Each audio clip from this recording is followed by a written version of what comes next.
அதான் திரிபுவனி சங்கமம். அதுக்கு அங்காளவு சகஸ்டாரம் 1000 இதழ் தாமரை போல தலையிலே இருக்குது. வெளியிலேயும் ஒரு சக்கரம் இருக்கு மீதானம். அதான் உச்சந்தலையில நாங்க கும்பிடுறது 12 அங்குலம் மேல 12 விரற்கட உயரத்துல இருக்குது. அதான் இந்த சிறங்குவார் ஓங்குவிக்கும் சீரோன் கடல், அதான் தலைக்கு மேல கும்பிடுறது. அது மீதான சக்கரம். அது ஒரு வெளியிலேயும் அந்த போக்குவரவு நிகழும். அப்ப இதுதான் அந்த குண்டனி யோகம். குண்டனி யோகத்தை எழுப்புகின்ற சில முறைகள். ஆனா எல்லாருக்கும் அது தேவையில்லை. குரு மூலமாக வரும், அந்த பிறவி வரும்போது அது வரும். இது சிவயோகத்தின் ஒரு பகுதி. சிவயோகம் இது நம்ம அந்த ஹத யோகம், இந்த யோகம், அந்த யோகங்கள் கிடையாது. இது சிவயோகம். ஆனா யாராவது அட்வர்டைஸ்மெண்ட் போட்டு விளம்பரம் போட்டு குண்டனி யோகா இங்கே போட்டு இருந்தால் நிச்சயம் போகாதவங்க குண்டனி வராது. அவருக்கும் வராது, அவருக்கும் இல்ல இல்ல இரண்டாவது விளம்பரம் செய்து கொடுவதல்ல. நன்றி நன்றி, வணக்கம். மிகவும் நன்றி ஐயா, தெளிவாக நல்ல விளக்கம் கொடுத்தமைக்கு நன்றி அம்மா. மிக அருமையான கேள்வியை கேட்டிருக்கிறீர்கள். வணக்கம். நன்றி. இன்னொரு நேர் வந்துக்கிறார், கேட்டு பார்ப்போம். வணக்கம். வணக்கம் சிவகுமார். வணக்கம் சிவகுமார். நீர் ஒரு நாளும் இது எங்களுடைய இதை தவறாமல் கேட்டுக்கொள்கிறீர். நான் அதை இன்ட்ரெஸ்டிங்கா கேட்டு இன்னும் பின்பற்ற தொடங்கல. அதான் சொல்லுவார்கள் உலகத்துல எல்லாருக்கும் தெரியும், ஆனா பின்பற்றதாங்க கொஞ்சம் கஷ்டமா நடக்குது போல இருக்கு. இந்த கேள்வி என்னன்னு சொன்னால், உடம்புக்குத்தான் வயது இருக்கு, கனடாடைக்கு இருக்கிற மாதிரி எங்களோட உடம்புக்கு வயது இருக்கு. கொஞ்சம் உங்களோட இதே அந்த தொலைபேசியை வடிவா கேட்க இல்லை. உங்களோட இது உடம்புக்கு வயது இருக்கிற மாதிரி 40 வயது 50 வயது இருக்கிற மாதிரி ஆன்மா ஆதி அந்த மற்றது ஆன்மா. அந்த ஆன்மாவை அழிக்கிற ஆற்றல் ஆண்டவனுக்கு இருக்குதோ இல்லையோ? ஆன்மா நித்தியமானதா? அந்த கேள்வி அதான். ஆன்மாவை அழிக்கிற ஆற்றல் ஆண்டவனுக்கு இருக்கோ இல்லையோ? நன்றி. அதான் அவர் சொல்லி போட்டாரு டாக்டர். எப்போ ஆன்மாவுக்கு அழிவு இருக்குதா? நான் சொன்னேன், தோற்றமுள்ள எல்லாவற்றுக்கும் அழிவு உண்டு. தோற்றமுள்ள எல்லாவற்றுக்கும் அழிவு உண்டு. அப்ப தோற்றமுள்ள எல்லாவற்றுக்கும் அழிவு உண்டு என்று சொன்னால் ஆன்மாவுக்கு தோற்றம் உண்டா என்று சொல்லும். பல மதங்கள், எல்லா மதங்களும் சொல்லுது உயிர்களை கடவுள் படைத்தார் என்று இருக்குது. ஆனால் எங்களுடைய மதத்திலே உயிர்களை கடவுள் படைக்கவில்லை.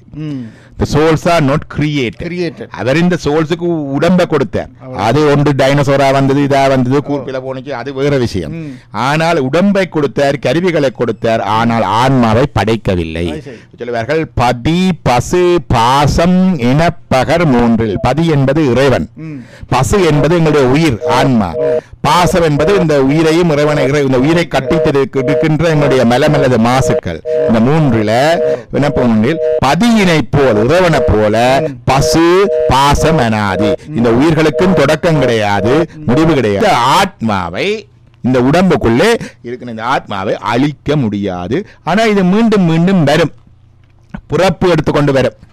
பிறப்பு எடுத்துக்கொண்டு, அதுதான் சொல்லுவார் வள்ளுவர் சொன்னார், உறங்குவது போலும் சாக்காடு, உறங்கி விழிப்பது போலும் பிறப்பு. இப்படி மீண்டும் சட்டையை மாற்றுவது போல வருகிறது. It's changing garments. என்னுடைய உடுப்பை மாத்திர மாதிரி இது வருகின்றது என்று சொல்லி இவர் பகவத்கீதையிலேயே சொல்லி இருக்கின்றது. சட்டையை மாற்றுவது போலத்தான் இந்த ஆத்மாவுடைய மரணம் நிகழ்கின்றது. இந்த பழைய ஆடைகளை களைந்து விட்டு புதிய ஆடைகளை அணிவது போல ஆத்மா பழைய உடலை விட்டு புதிய உடலை பெறுகின்றது. இது பகவத்கீதை 2ஆம் அத்தியாயம் 22ஆம் வசனத்தில் இருக்குது. திருக்குறள் 339ஆம் திருக்குறளும், உறங்குவது போலும் சாக்காடு, உறங்கி விழிப்பது போலும் பிறப்பு. பல ஆண்டுகளுக்கு முன்னாடி என்னுடைய தாயார் இங்கு வந்திருந்த பொழுது இதை பற்றி ஒரு கலந்துரையாடல் அவர் கேட்டார். வைத்தியர் என்றதுக்காக கேட்டாரோ ஆன்மீக விஷயத்தை கேட்டாரோ தெரியாது. இந்த இறப்பு என்றால் என்னென்று கேட்டார். அப்போ அதை பற்றி கொஞ்சம் கதைத்தோம். அப்படி உயிர் தான் பிரியுது, இந்த உடம்பை விட்டுட்டு என்னென்னத்தை விட்டுட்டு போறோன்னு சொன்னேன். ஆனால் உங்களோட மனம் வந்துடும், உங்களோட புத்தி வந்துடும், உங்களோட சித்தம் கான்ஷியஸ் வந்துடும், உங்களோட கர்ம வினைகள் எல்லாம் வந்துடும். அதெல்லாம் வருது, அடுத்த உடம்போட போகுது, அதோட உடலோட அது போகும். படித்த கல்வி கூட வரும். அதான் கேடல் விழுச்செல்வன் கல்வி என்று வள்ளுவர் சொன்னார். கேடு இல்லாதது, அழியாது. அதான் சில பள்ளிக்கூடத்தில் பாருங்கள், கிண்டர் கார்டன்ல பார்த்தா எல்லா பிள்ளையும் ஒரே மாதிரியா இருக்கு. சில பிள்ளை பச்செண்டு எல்லாத்தையும் பிடிச்சு கொள்ளுது, சில பிள்ளை மியூசிக்ல எக்ஸல் பண்ணுது, சில பிள்ளை ஸ்போர்ட்ஸ்ல எக்ஸல் பண்ணுது, சில பிள்ளை லாங்குவேஜ்ல எக்ஸல் பண்ணுது. எல்லாம் முப்பிறப்பு விட்ட குறை தொட்ட குறை.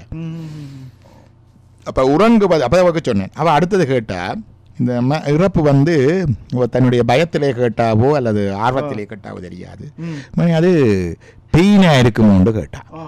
அதாவது இறப்பு என்பது துன்ப அனுபவமா இருக்குமோன்னு கேட்டா. நான் சொன்னேன், அப்படி இருக்காது. இது நித்திரைக்கு போய் எழும்புற மாதிரி தான். நித்திரை உறங்குவது, அப்ப இந்த குறளை சொல்லி சொன்னேன், உறங்குவது போலும் சாக்காடு, உறங்கி விழிப்பது போலும் பிறப்பு.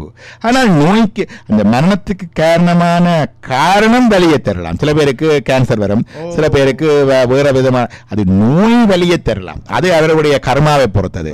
ஆனால் மரணம் வலியை தராது. மரணத்தை பற்றி அஞ்ச தேவையில்லை என்று சொல்லி சொன்னேன். அப்ப இந்த இதுதான் நம்முடைய உடல். அதாவது உடல் அழியும், ஆனால் ஆன்மா அழியாது. அது என்றுமே இருப்பது. ஆன்மா இறைவனால் படைக்கப்படவும் இல்லை. அதான் ஆன்மா அனாதியானது சொல்லியாச்சு. வணக்கம். இன்னொரு நேர் இருக்கிறார் போருக்கு. வணக்கம். வணக்கம் டாக்டர். சொல்லுங்க அபிலாப்து. நான் என்னன்னா இது இறந்த ஆக்களுக்கு இந்த பிதிர்கடன் செய்யறது பொம்பளை பிள்ளைகள் செய்தா போச்சேராதுன்னு சொல்லினோம். மற்றது இந்த நாங்க பிதிர்கடன் மாலைய முதல் செய்யறோம். இவ மறுபுறப்படுத்திருவீனம் என்றால் நாங்கள் அது செய்யறதுல என்னன்றது அவையில போச்சேரும். நல்ல கேள்வி. பிதிர்கடன் என்பது எங்களுடைய முக்கியமான கடன்கள் ஒன்று. அது துறவிகளுக்கு இல்லை, சன்னியாசிகளுக்கு பிதிர்கடன் கிடையாது. அவர்கள் சன்னியாசம் எடுப்பதற்கு முதல் கடைசியாக செய்வார்கள், அந்த பிண்டம் போடுறதை செய்வார்கள். அதுக்கு பிறகு இல்லை. ஏன் இல்லை என்றால், ஒருவன் துறவு எடுத்தால் அவனுடைய தாய் வழியிலே 7 ஜெனரேஷன், தந்தை வழியிலே 7 ஜெனரேஷன், அவனுக்கு பின்னாலே வருகின்ற 7 ஜெனரேஷன், 21 தலைமுறைகளுக்கு அதால மீட்சி இருக்குது. அப்ப அவருக்கு பிதிர்கடன் ஏன் எக்ஸெப்ஷன் என்று விளங்க வேண்டும். ஏன்னா அவரை போறதால 21 தலைமுறைக்கு மீட்சி. அந்த பித்ரு கடன் செய்த பலன் அவருக்கு சன்னியாசம் எடுக்கிறதுலே வருது. ஃபுல் டைம் ஸ்பிரிச்சுவல் டியூட்டி சன்னியாசம் சொல்லப்படுகிறது. அவருக்கு இல்லை. ஆண்கள் செய்வார்கள். அதிலேயும் மூத்த மகன் இருக்கிற பொழுது மூத்த மகன் தான் முதல் செய்ய வேண்டும், இளைய மகன் இல்லை.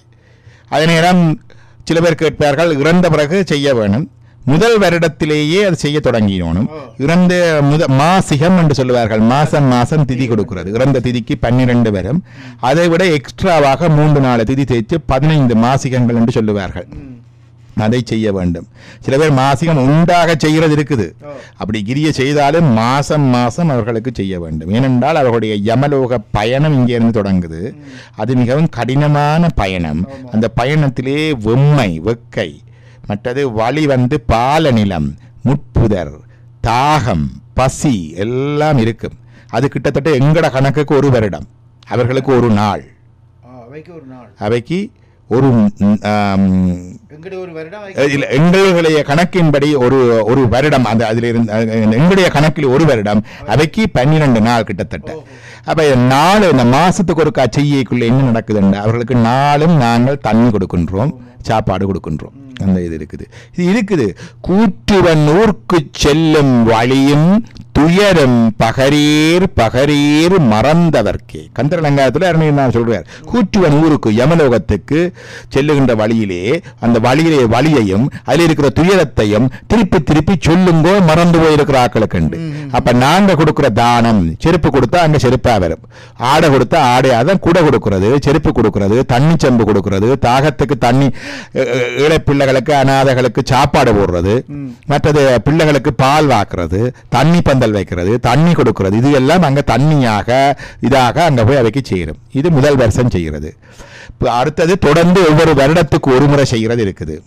ஒவ்வொரு மாசத்திலையும் கூட செய்வார்கள். அமாவாசைக்கு பருவத்துக்கு செய்கிறது இருக்குது. சிறப்பாக அப்படி செய்யலாதாக்கள் ஆடி அமாவாசைக்கு தகப்பனுக்கு செய்கிறது இருக்குது. மற்றது ஐப்பசி மாதத்திலே அந்த புரட்டாதி மாதத்திலே வர்ற இதுல மகாலய பட்சம் என்று சொல்லி 15 நாட்களுக்கு தொடர்ந்து செய்வது இருக்குது. மற்றது அடுத்ததாக இந்த சித்திரா பௌர்ணமிக்கு தாய்க்கு செய்கின்ற வளமை இருக்கின்றது. இதுகள் பித்திருக்களுக்கு செய்கின்ற வளமை. இது எமது இறந்த அம்மா அப்பாவுக்கு மட்டுமல்ல, அந்த வழியிலே அனைத்து உயிர்களுக்கும் நாங்கள் இதை செய்கின்றோம். அம்மா என்றால் அம்மா புறப்படுத்திருக்கலாம். அம்மா வழியிலே அம்மாண்டி அம்மா, அம்மாண்டி அப்பா, அம்மாண்ட தாத்தா, பெற்றோர்கள் என்று இருக்கிறார்கள் இல்லையா, அவர்களுக்கு எல்லாம் கொடுப்பது என்று சொன்னால் அவர்கள் அந்த வழியிலே இருந்து இல்லை. அடுத்ததாக அந்த வழியிலே எங்களுக்கு சில பேர் பிறந்து பிள்ளை இல்லாமலே இறந்திருப்பார்கள். பிள்ளைங்க தெரியும். இப்போ அம்மாவை கேட்டா சொல்லுவீங்கன்னா 5 பிள்ளைகள் இப்போ இருக்கு, மேனா எனக்கு 1 பிள்ளை பிறந்து செத்தது, 1 பிள்ளை கருவிலே அழிஞ்சு போச்சு. அப்ப அவைக்கெல்லாம் இருக்குத்தானே. அவை உங்களுக்கு பேரே வைக்காம போட்டுது, கருவில சாகிறது, பிறந்து சாகிறது, இதெல்லாம் இருக்குது இல்லையா? சொல்லுவாரு கருவில அழிவதாயம், கருவுக்குள்ளேயே கழிஞ்சுவோம். கன்செப்ஷன் நடக்கிறதே மிட் சைக்கிள்ல. மாதவிடா 14ஆம் 14 நாள் கன்செப்ஷன் நடக்குது. அடுத்த மாதவிடா சக்கரம் வர்றதுக்கு இன்னொரு 15 நாள் இருக்கு. இந்த 15 நாளுக்குள்ளேயே கரு கூட்டி அழிந்து அடுத்த மாதவிடா சக்கரத்தோட சக்கரமாக போகும். கரு தரித்ததே தெரியாது. அப்படி போறது இருக்கு இல்லையா? கருவினுள் அழிவதாயம், அழிந்திடாத அழிவதாயம், வெளியில வந்து வராம ஸ்டில் பேர்த்தா வாரது, அபோஷனா வாரது, அதெல்லாம் இருக்குல்ல. கழிந்திடாத அழிவதாயம், பரிணமித்தழிவதாயம், வந்து சின்ன பிள்ளையா இருந்து இன்ஃபென்ட் மோர்டாலிட்டி இருக்கு இல்லையா? இன்ஃபென்ட் மோர்டாலிட்டி, நியோனேட்டல் மோர்டாலிட்டி என்ற மெடிக்கல் டேர்ம் சொல்றோம் இல்லையா? 28 நாளுக்குள்ள இறந்தால் நியோனேட்டல் மோர்டாலிட்டி. 1 வருஷத்துக்குள்ள பிறந்த இருந்தால் 28 நாள்ல இருந்து 1 வருஷத்துக்குள்ள இருந்தால் இன்ஃபென்ட் மோர்டாலிட்டி. இதுதான் ஹெல்த் இண்டிகேட்டர். நாட்டில் சுகாதாரம் எப்படி இருப்பதை பார்ப்போம். அதான் சொல்ற கழிந்து பரிணமித்தழிவதாயம், பாலனாய் அழிவதாயம். சின்ன பிள்ளைகள் எத்தனை பேர் மறிக்கிறார்கள்? சிக் சில்ட்ரன் ஹாஸ்பிட்டல் போய் பார்த்தா தெரியும் எத்தனை பிள்ளைகள் கேன்சரோடும் மரணத்தோடும் போராடி கொண்டிருக்கிறார்கள் என்று. மரணம் என்பது அதான் 6 இன்ச்சாவு 100 இன்ச்சாவு. தருணனாய் அழிவதாயம், தருணனாய் என்றால் அந்த தருணத்தில். எங்களோட மெடிக்கல் காலேஜில் கூட என்னோட படித்தவர்கள் 2-3 பேர் அதை படித்து பட்டம் பெற்ற பிறகு இறந்தார்கள். தருணனா அந்த தருணத்தில். கல்யாணம் கட்ட நேரத்தில் இறந்துடுவார்கள். அப்படியெல்லாம் நடக்கிறது இல்லையா? தருணனாய் அழிவதாயும், தான் நரைத்து அழிவதாயும், நரைச்சு வயசு அழிகிறது. உருவமே அழிவையானால் உள்ள போதே பார் உய்ய. இது சிவஞான சித்தியார்ல இருக்கு. இப்படி எங்களுடைய அம்மா அப்பாண்ட இதுல இப்படி அவைண்ட சகோதரங்கள், பிள்ளை இல்லாம செத்தாக்கள், பேரறியாத போனாக்கள், அப்படி எல்லாம் இருக்கிற அவ்வளவு பேருக்கு நாங்கள் அந்த ஆன்மாக்கள் அவ்வளவு பேருக்கும் கொடுக்கிறோம்.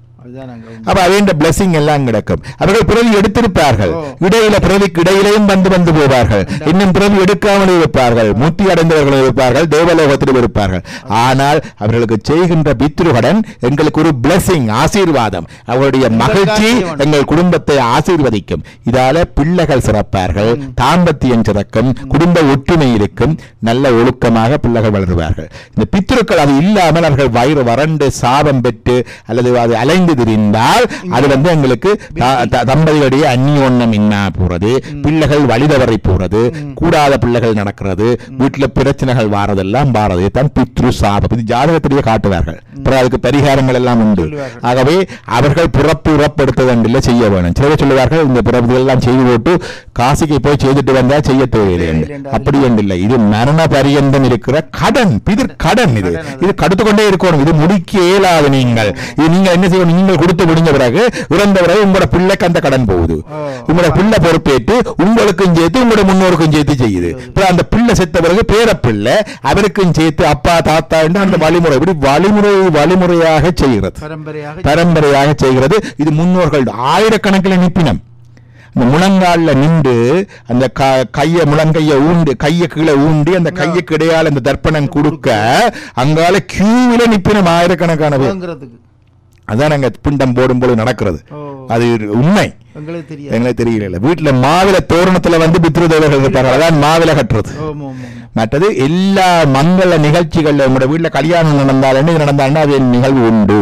அவர்களுடைய பிரீதி கட்டாயம் தேவை. அப்ப எல்லாரும் பெண்கள் செய்ய வேணும், ஆண்கள் தான் செய்ய வேணும். ஆனா பெண்களுக்கு அதிகாரம் உண்டு. 32 பேர் அந்த அதிகாரத்தில் இருக்கிறார்கள். ஒருவரும் செய்யலாட்டி அரசன் செய்யலாம். வன்னியில வந்தவர்களுக்கெல்லாம் யார் செய்கிறது? அதுக்கெல்லாம் இருக்குது, நாங்களே செய்யலாம், சிலர்கள் இருக்குது. ஆனா அதுக்காக கோயில்ல பூசை வச்சு விழா வச்சு பத்திரிகை கொடுத்து செய்வதல்ல. அதெல்லாம் தப்பு. அப்படி செய்வது கிடையாது. நீங்கள் உங்களை நித்திய அனுஷ்டானம் செய்து அதுல இருந்து அந்த தண்ணி எடுத்து தர்ப்பணம் செய்தால் சரி. அது பர்சனலா செய்ய வேண்டிய விஷயம் ஒழிய தம்பட்டம் எடுத்து செய்கிற விஷயம் இல்லை. சில பேர் தப்பாக அப்படி செய்கிறார்கள், அரசியல் மயப்படுத்துகிறார்கள். நானே பார்த்தேன். அப்ப இதுகள் கவலைக்குரிய விஷயம். அப்ப இதுகளுக்கு எல்லாம் விவேகானந்தர் செய்திருக்கிறார். துறவியாக இருந்தாலும் கூட சென்னையிலே அவர் வீட்டில் இருந்த பொழுது இறந்த ஆவிகள் அந்த வீட்டில் தொந்தரவு செய்து கொண்டிருந்தது. அவர் அடுத்த முறை கடற்கரைக்கு போகிற பொழுது கடலிலே இறங்கி தண்ணீரை எடுத்து துறவியாக இருந்தாலும் கூட அந்த ஆவிகளை இணைந்து தர்ப்பணம் பண்ணினார். அதுக்கு பிறகு அந்த தொந்தரவில்லை. அவருடைய வரலாற்றிலே அவரே கூறியிருக்கின்றார் விவேகானந்தர் சம்பாஷணைகள்ல. அப்ப இப்படிப்பட்ட பித்ருகடன் பெண்களுக்கு எப்ப என்றால் இந்த ஆண் மக்கள் இல்லாத பொழுது, மூத்த பிள்ளை இல்லை, இளைய பிள்ளை இல்லை, சகோதரம் இல்லை, இவர்கள் இல்லை என்றால் அந்த இதுல பெண் அதிகாரம் கொடுத்து தன்னுடைய கணவனுக்கோ